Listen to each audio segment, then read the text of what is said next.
one thing I'd love to know. Had those tower defenders used slingshots against the enemy too? Talking about slingshots, I remembered a YouTube video in which a burly guy fired a slingshot at cows' skulls using steel bolts. I still remembered the loud snapping sounds and the popping of exploding bones.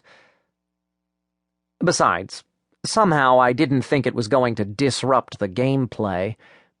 Most likely I was about to fit into the combat classes nicely, slingshot and all. Judging by the Char's grinning mug, I was in for quite a ride.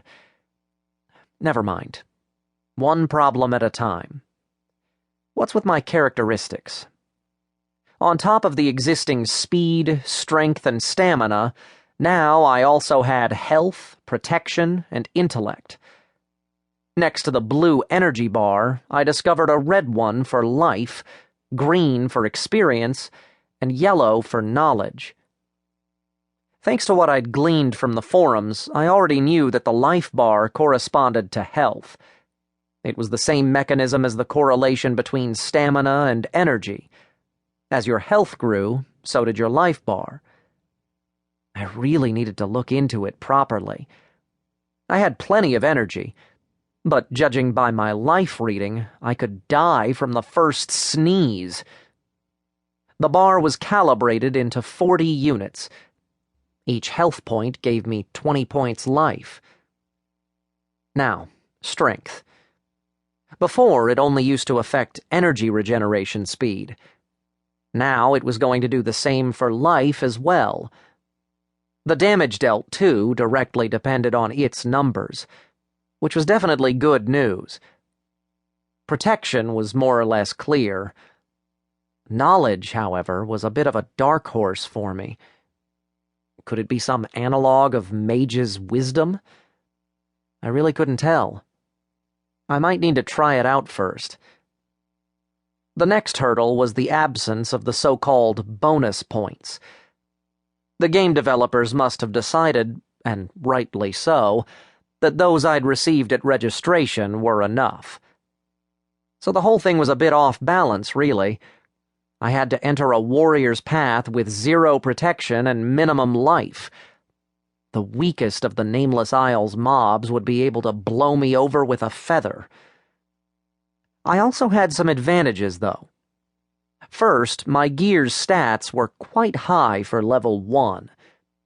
And second, but not least, my little menagerie.